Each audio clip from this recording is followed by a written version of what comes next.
Teman-teman sekalian, jangan sekali-kali untuk mencoba ternak bebek pedaging jika tidak mau kehilangan uang jutaan rupiah. Kenapa?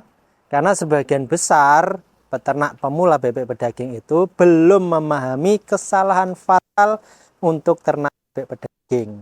Nah, apa saja kesalahan fatal dari ternak bebek pedaging? Kita akan ulas videonya kali ini. 5 kesalahan fatal untuk ternak bebek pedaging. Jangan kemana-mana, tetap bersama The Mas B Channel.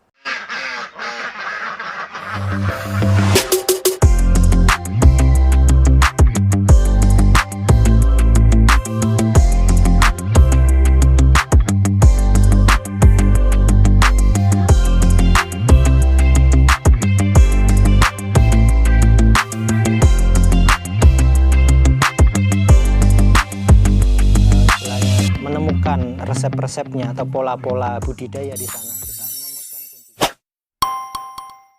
Assalamualaikum warahmatullahi wabarakatuh, teman-teman semua yang setia bersama The Mas B Channel. Saya ucapkan terima kasih banyak senantiasa mendukung channel ini. Semoga teman-teman usahanya tambah lancar, tambah berkah, dan tambah berlimpah.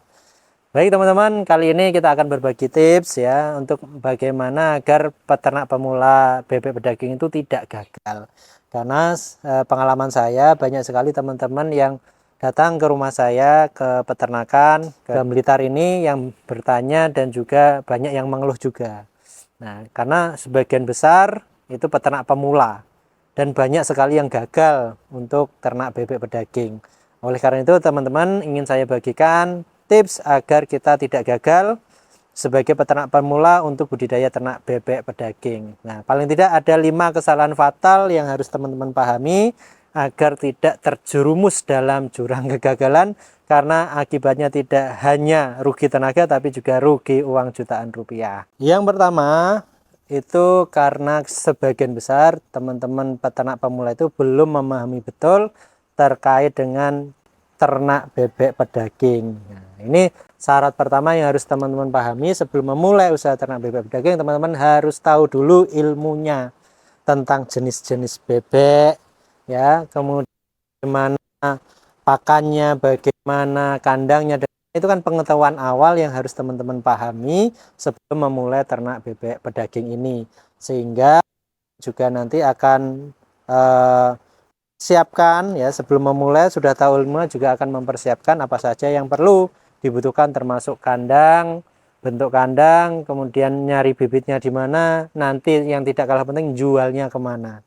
Nah, itu semua harus teman-teman dapatkan dulu ilmu seperti itu, informasi-informasi penting itu dari teman-teman yang lebih senior ya, peternak-peternak yang lebih senior, sehingga teman-teman nanti dapat informasi yang cukup lengkap sebelum teman-teman memulai untuk ternak bebek pedaging. Karena kebanyakan peternak pemula itu semangat di awal gitu ya. Lihat potensi keuntungannya, diceritai potensi keuntungannya begitu semangat. Akhirnya apa? Ketika waktunya panen, ini yang sering ini ya. Ketika waktunya panen tidak bisa menjual. Nah, itu berarti kan keterbatasan dari informasi terkait bagaimana menjualnya, nanti tengkulaknya siapa, bakulnya siapa, jualnya kemana, dan sebagainya. Hingga yang terjadi apa? Waktunya panen tidak bisa panen atau tidak ada yang memanen, akhirnya tetap ngasih pakan, yang terjadi adalah kerugian. Sehingga saking jibnya, saking putus asanya, wes piro-piro harga berapapun sampean angkut wes, dan kita tidak ngasih pakan bebek lagi, sudah saking putus asanya. Nah, itu kebanyakan seperti itu. Jadi yang pertama, cari ilmu dulu terkait dari bibitnya seperti apa, jenisnya apa, kandangnya seperti apa, termasuk nanti pemasarannya seperti apa. Itu informasi yang harus teman-teman koleksi dulu, teman-teman harus tahu dulu sebelum memulai ternak bebek pedaging. Yang kedua adalah kesalahan dari ransum pakan. Nah, ini yang biasa sering terjadi. Teman-teman itu pemula ya, khususnya pengen pakannya itu murah meriah ya, harganya murah, pengennya bobotnya tinggi, bobotnya berat ya, tinggi, panennya juga melimpah. Tapi kebanyakan mereka lupa kan itu. Yang penting harganya murah itu aja. Sehingga yang terjadi apa? Nutrisi pakan kurang, kualitas pakan sangat rendah. Sehingga yang terjadi apa? Yang waktunya harusnya panen 35 hari sampai 40 hari dia molor karena target bobot badannya tidak tercapai. Nah, ini sering kadang mindset dari peternak pemula itu seperti bagaimana caranya agar bisa mendapatkan pakan yang semurah mungkin. Nah, karena informasi yang kurang tadi, sehingga dia ya mencari sumber pakan yang murah, padahal itu nutrisinya kurang. Sehingga yang terjadi apa? Bebeknya retak. Ya, bulunya biasanya rontok, gundul-gundul, terjadi kanibalisme. Jadi bebek nyosor bebek, bebek nyucuk bebek itu terjadi karena nutrisi pakan yang rendah atau tidak memenuhi kebutuhan bebek itu sendiri. Nah, ini terkait juga bagaimana teman-teman harus mencari ilmu lagi ya. Jadi biasanya seperti itu. Nah, sehingga teman-teman harus jeli, meskipun pakan murah itu harus dilihat dulu nutrisinya seperti apa, apakah cukup untuk kebutuhan ternak bebek berdaging ataukah tidak. Nah, ini yang sering terjadi, yang kemarin barusan datang ke saya juga, itu dia tanya, Mas, bebek saya kasih gamblong, saya kasih ampas tahu, kok enggak bobot ya? Nah, maka ini menjadi kebanyakan kesalahan yang dilakukan oleh peternak pemula. Jadi gamblong, ampas tahu yang itu harganya murah mungkin di wilayah teman-teman semuanya, itu adalah sumber serat ya. Meskipun ada proteinnya tapi tidak sebegitu banyak ya. Yang lebih banyak adalah kandungan seratnya yang dominan. Sehingga ketika bebek dengan porsi yang banyak dikasihkan ampas tahu atau gamblong dan lain sebagainya, tentu untuk nutrisi, untuk seratnya terlalu berlebih. Ya, sedangkan kandungan proteinnya kurang. Nah, sehingga yang terjadi apa? Dikasih sebanyak apapun pasti masih lapar. Gitu. Karena karbohidratnya nggak ada, proteinnya kurang, seratnya yang berlebih.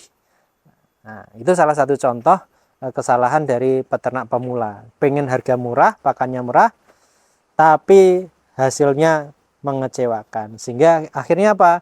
Ketika nyoba sekali langsung kapok gitu, karena merasakan kerugian yang cukup besar. Yang ketiga, ini yang juga sering terjadi adalah kandangnya seadanya, teman-teman. Nah, ini dia menjelaskan bahwa bebek itu kan sederhana ya, bebek hewan yang nggak perlu seribet ayam, kandangnya sederhana saja cukup, kadang hanya dikasih terpal atau yang sejenisnya, yang itu ketika hujan datang itu juga becek ataupun kepadatan kandangnya juga terlalu padat hingga menimbulkan bau, amonia, pertumbuhan tidak seragam, akhirnya gagal panen. Itu banyak sekali terjadi. Nah, ini teman-teman yang harus dipahami. Jadi sebelum nanti memulai ternak bebek berdaging, teman-teman harus siap dari segala sesuatu yang berkaitan untuk ternak bebek berdaging. Contohnya apa?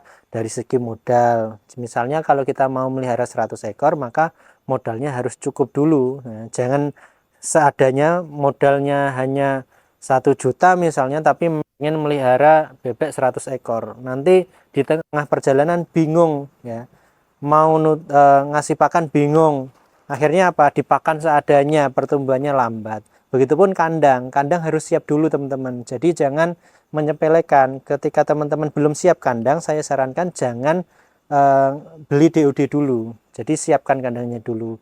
Banyak yang disampaikan ke saya, mas aku tak mulai sih engko kandangnya nyusul ya, kandangnya bisa dicicil dikit-dikit ya, kan 100 ekor itu misalnya hanya butuh 1x2 untuk boxnya, dibuat saja boxnya dulu, nanti setelah itu buat kandang diperlebar dan sebagainya. Pada akhirnya itu semua hanya tinggal angan-angan kan itu, sehingga hanya tinggal keterbatasan aja dari peternak itu sendiri ya. Jadi yang harusnya standarnya itu 1 meter isi 2 ya, 2 ekor, itu di 5 ekor bahkan lebih. Yang akibatnya apa? Ternak itu kepadatannya terlalu tinggi ya, kandangnya terlalu padat hingga kotorannya menumpuk, amoniak itu muncul, mengakibatkan ternak itu menjadi gampang terkena penyakit. Yang juga sering terjadi adalah kandangnya bau. Nah, ini yang mengakibatkan tetangga-tetangga sekitarnya itu pada protes ya. Sehingga teman-teman harus disiapkan kandangnya betul-betul. Kepadatan kandangnya saya sarankan 2 ekor per 1 meter persegi. Jadi 1 meter persegi isi 2. Kalau mau melihara 100 ekor berarti butuh berapa? butuh 50 meter persegi. Yang keempat, hal yang perlu diperhatikan agar tidak menjadi kesalahan fatal adalah kebersihan kandang, yang itu erat kaitannya dengan kesehatan dari ternak. Maka teman-teman harus memastikan ya kandang itu tidak becek ya tadi ya. Kemudian ketika muncul amonia segera diatasi, dan yang terpenting ketika musim hujan semacam ini harus dikasih obat-obatan ataupun jamu herbal dan sejenisnya untuk menambah kekebalan tubuh dari ternak bebek itu sendiri. Jadi jangan sampai kelewatan. Mulai dari kecil saya sudah dari DOD ya, saya biasanya kasih empon-empon itu di air minumnya untuk menjaga kesehatan tubuhnya. Kemudian turun di tanah, nanti dicampurkan di pakan dan lain sebagainya. Itu tujuannya untuk menjaga kesehatan ternak agar tetap prima, sehingga serapan dari sari-sari makanan itu bisa maksimal, ya, konversi pakan menjadi daging itu bisa juga efisien. Kalau teman-teman masih ragu juga mau yang lebih ketat untuk menjaga kesehatannya, bisa divaksinasi sejak di 0 hari ya, di Dakang itu divaksinasi agar untuk menjaga kesehatannya. Karena yang rawan itu di musim hujan semacam ini ya, pergantian cuaca dan lain sebagainya. Dan pastikan kandangnya kering ya. Ketika ada atap yang bocor dan itu segera diatasi agar kandangnya tidak becek. Kalau becek itu gampang terkena penyakit gampang menyebar, dan juga resiko kematian cukup tinggi. Yang kelima, ini sangat penting sekali teman-teman semua terkait dengan pemasarannya. Nah, ini yang sering lupa peternak pemula itu belum siap dengan pemasarannya. Nah, sehingga yang terjadi tadi sudah saya jelaskan di awal, bahwa ketika waktunya bebek panen ternyata tidak ada yang memanennya, ya, nggak ada bakul yang mau manennya karena mungkin harganya pas murah. Nah, ini perlu teman-teman harus pahami juga, sering main ke peternak-peternak senior juga untuk tahu updatean harganya ya. Ya, mungkin saat ini ya Januari tanggal berapa ini? 30. Nah, di Blitar ini harganya per kilo panen itu bobot hidup 23 sampai 24 ribu. Nah, ini trennya mulai naik. Nah, saat inilah waktu yang tepat untuk memelihara, sehingga nanti 40 hari ke depan prediksinya itu harga itu sudah pada puncaknya. Biasa harga puncak itu sekitar ya 27 sampai 30 ribu kalau tahun kemarin ya. Nah, ini waktunya panen sebenarnya peternak. Nah, sehingga informasi semacam ini adalah informasi yang sangat berharga bagi peternak pemula, harus mengetahuinya juga. Gitu ya. Nah, jadi bisa didapat dari mana? Bisa dari peternak yang sudah senior ataupun dari update-update di sosial media mungkin ya, di Facebook dan lain sebagainya, biasanya banyak yang update.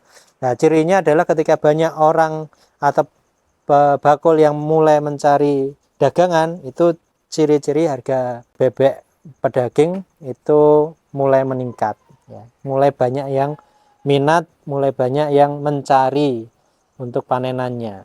Tambahan lagi ya, ini yang sangat penting juga, teman-teman harus tahu bagaimana potensi pasar di wilayah teman-teman semua, bagaimana spek bebek yang dibutuhkan. Ini berkaitan dengan bibit tadi di awal, bahwa teman-teman harus tahu kebutuhan panenan itu di wilayah teman-teman itu yang paling besar serapannya itu yang spek berapa, yang bobotan berapa, yang kecil, sedang, ataukah yang jumbo. Ini teman-teman harus pahami. Kalau memang serapan pasarnya yang besar itu adalah yang kecil, maka tidak perlu teman-teman itu melihara yang spek jumbo. Itu sangat berdampak sekali nanti untuk pemasarannya. Nah, sehingga harapannya saran dari saya, kalau serapannya besar di spek yang sedang dan jumbo, itu teman-teman melihara yang spek sedang atau jumbo itu. Nah, itu tadi 5 kesalahan fatal yang biasa dilakukan oleh peternak pemula bebek daging. Bagaimana teman-teman? Masih berminat untuk ternak bebek atau tidak? Saya serahkan wilayahnya ke teman-teman semua. Baik teman-teman, jangan lupa like, komen, dan juga subscribe channel Demas B ini, sehingga semakin menambah kebermanfaatan untuk kita semua. Assalamualaikum warahmatullahi wabarakatuh. Jangan kemana-mana, tetap bersama Demas B Channel.